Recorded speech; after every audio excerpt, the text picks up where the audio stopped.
खुलुमबाय आं दिनै ससियेल मिडियायावहाय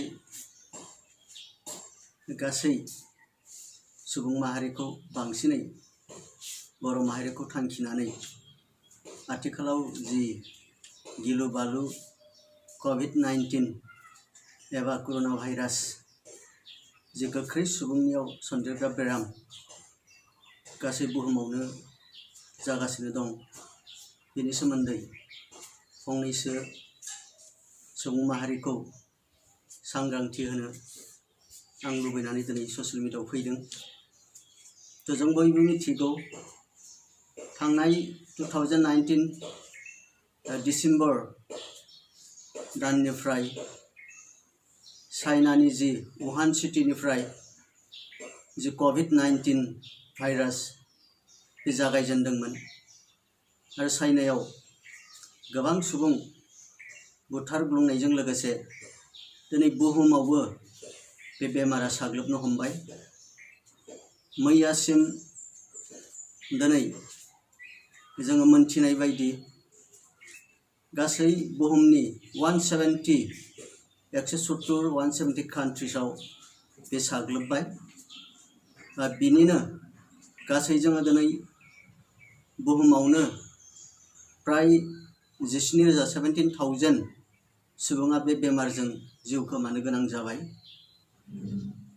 प्राय 3,92,000 सुबुङा दिनै बे बेमारजों साग्लोबजानानै दङ। बिनिनो 1,92,000 सोआ दिनै जोङो बे बेमारनिफ्राय रैखा मोनबाय एबा रिकभारि जानायखौबो जों दिनै मोनथिदों। बिनिनो बांसिन दिनै चाइनानि उनावनो दिनै इटालि बिथांमोना गाग्लोबजादों। बिनि उनावहाय स्पेन। बे बेलायाव जोंनि भारतआवबो दिनै खम जानानै थायाखै। दाख्लिसिम जोङो दिनै हिसाब खालामनानै मोनदों भारतआवहाय गासै 460 सुबुङा बे बेमारजों गाग्लोबजादों। दिनै जोङो नुफिनबाय भारतआव बिनि अनजिमाया बारायनानै दिनै 562 जाबाय। अब्ला मैया सानसेनि गेजेरावनो 142 अनजिमाया बांदों। आरो भारतजों लोगोसे जोंनि नर्थ इस्टआवबो दाख्लै इम्फलनिफ्राय जोङो रादाब मोनदों सासे 23 बोसोर बैसोनि हिन्जावसा जाय लन्डनाव बेरायदोंमोन। लन्डनाव बेरायनायनि स्ट'रि दं। बिथांखौबो पजिटिभ जोङो नर्थ इस्टआव मोननो हादों। बिनिफ्राय नोजोर होयोब्ला दिनै बे बेमारा जोंनि भारतआवबो गोख्रैनो साग्लोबनो हमदों। बेखायनो जों जोबोरै सांग्रां जानांगोन। दिनै भारतनि प्रधान मन्त्रि नरेन्द्र मदि बिथाङा माखासे बे बेमारनिफ्राय रैखा मोननायनि थाखाय गोबां हाबाफारि लादों। 23 तारिखआव जनता कार्फ्यु होबाय। मैया सानसेनि उनाव मैयानि हर गेजेरनिफ्राय 14 एप्रिलसिम लकडाउन गासै भारतआवनो होनाय जादों। दा बेखायनो जोङो सांग्रां जानांगोन। आङो जोंनि बर' सुबुं माहारि जिहेथु जों एसेल' सुबुं अनजिमा बेखायनो गिखांनाय मोनदों। बोरैबा बे बेमारजों जाहाथे गाज्रि गाग्लोबजाया। जोङो दिनै सोलोंथाइ बिथिङावबो उन जानानै दङ। बे बिथिङाव सांग्रांथि जानाया निस्सय जोंनि आइ आफा रायजो राजा खम जागोन। बेखायनो जोङो दिनै सांग्रां जानो बयबो सोलोंनांगोन। दिनै जोङो जोंनि जायगायाव जायाखै, जोंनि सुबुङा जायाखै बे बाथ्राखौ साननानै थायोब्ला जोङो दिनै इटालि बा चाइना दिनै गुबुन गुबुन हादोरा जिबायदि गाग्लोबजादों बिदिनो जों जानांगोन। दिनै जोङो रुजुनानै नायोब्ला चाइना बा इटालि बा दिनै USA बिथांमोननि हादोरनिख्रुइ जोंनि जि हेल्थ बा जोंनि जि मेडिकेल फेसिलिटि बेयो जोबोद उन जानानै दङ। बे बिथिङाव दिनै बे बेमारा साग्लोबनांगौबा जोङो रैखा मोननाय नङा। जों नुदों दिनै बे बेमारखौ दिनै जुजिनानै चाइनाया फेजेननायनि लामायाव फैदों। बिथांमोननि जि गाग्लोबनायनि अनजिमाया खमायबाय। बे बिथिङाव बिनि मोनसेल' लामायानो जादों बिथांमोना जि हिउमेन चेन्ज जि ज' ज' थानाय सुबुं ज' ज' थानाय बेखौ ब्रेक खालामनो हादों। ससियेल डिस्टेन्स मेनटेन खालामनो हादों।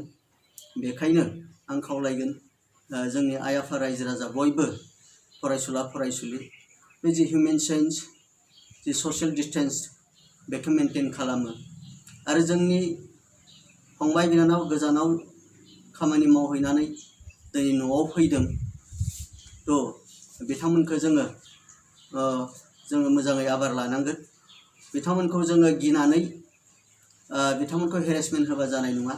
बिथांमोना फैदोंब्ला जोङो सोर फैदों गावबुरानियाव जनायनांगोन, आसा कर्मिनाव जनायनांगोन आरो बिथांमोना जनायनाय लोगो बिथांमोनखौ जिहेतु बिथोन होनानै दोनखादों बिथांमोना मेडिकेल सेक्टरनिफ्राय मेडिकेल टीम लानानै बिथांमोना टेस्ट खालामगोन, क्वारेन्टाइन खालामगोन आरो जाय बिथांमोना गोजाननिफ्राय दिनै बेरायनानै गावनि न'आव फैबाय बिथांमोनखौ आं खावलायगोन नोंथांमोना गावनि रैखाथिनि थाखायबो आरो गुबुनखौ बासायनोबो नोंथांमोना गावनि न'आवनो था, 14 दिन गावनि न'आवनो था। बेनि उनाव जेब्ला नोंथाङा गावखौनो जेबो बेबायदि बेमारजों साग्लोबजायाखै मोनदाङो अब्लानो नोंथाङा नोंथांनि नर्मेल जिउ जे हाबाफारि बेखौ मावनो हागोन बेखौ खावलायबाय। आरो बेजों लोगोसे आइ आफा नोंथांमोनखौ आं खावलायदों जोंनि उन्दै गथ'फोर जायफोरा गावखौ आबार लानो रोङा जाहाथे जानाय लोंनायनि सिगां आखाइखौ मोजां सुहैयो, थाब सुयो। गेदेरफोराबो खामानि दामानि मावनाय बायदिसिना मुवा बेसाद दांनाय जाहाथे आखाइखौ सुयो।